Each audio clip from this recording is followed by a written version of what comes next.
अस्सलाम वालेकुम। गर्मी अपने उरूज पे है और इन हुक्मरानों के तमाम वादे धरे के धरे रह गए। 4 साल मरकज में हुकूमत करके, 9 साल पंजाब में हुकूमत करके वो ही खोती अपनी जगह पे ही खड़ी है। गर्मी शुरू हो ही नहीं और लोड शेडिंग का रोला शुरू।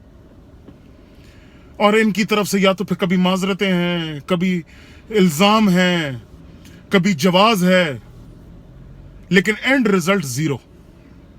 और कुछ शर्म करो यार, 9 साल के अंदर और कुछ भी ना करते ना, सिर्फ बिजली दे देते इस कौम को, तो अगला इलेक्शन तुम्हारा था।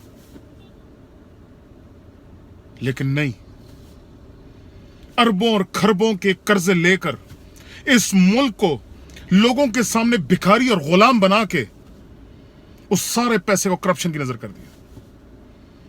इनके पास सवाए दिखाने के लिए रोडों और पुलों के और कुछ है ही नहीं। मैं उस कीमे वाले नान और निहारी खाने वाले पटवारियों पे, उन पे तरस आता है मुझे जब अभी भी इनकी तरफदारी करते हैं। मजे करो, 10-10 घंटे लोड शेडिंग शुरू हो चुकी है जी। मैं तो हुकूमत से वो रिक्वेस्ट करता हूं कि एक एक तरबूज ना हर बंदे को खरीद दें, ताकि हम भी कोई ठंडी नहर ढूंढ के ना गंदे पानी की उस पे कोई तरबूज के साथ खेलते रहें। कुछ दिन तो गुजर जाएगा इस गर्मी का। ਤੁਹਾਡੇ ਕੋਲ तो कुछ होना कोई नहीं, आपके पास तो सिर्फ वादे हैं, नदामत है जी, उसके अलावा तो कुछ भी नहीं। इनके पास टाइम ही नहीं है भाई मेरे और आपके मसाइल के लिए। ये इमरान खान से फारिग हो तो कोई और काम करें, पैनामा से इनका ध्यान हटे तो कोई और गौर करें। ये तो 24 घंटे अपनी गद्दी और अपनी कुर्सी को बचाने में लगे हैं। ये आप लोग को समझ नहीं आ रही? ओ भाई, इनके पास मेरे तुम्हारे लिए वक्त ही नहीं है।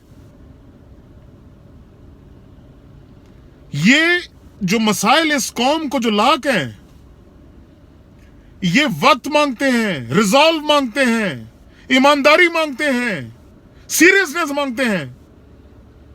और इन टट्टुओं के पास तो टाइम ही नहीं है मेरे तुम्हारे लिए। और छुड़ा लो इनसे जान, अभी भी कुदरत मौका देने वाली है अनकरीब।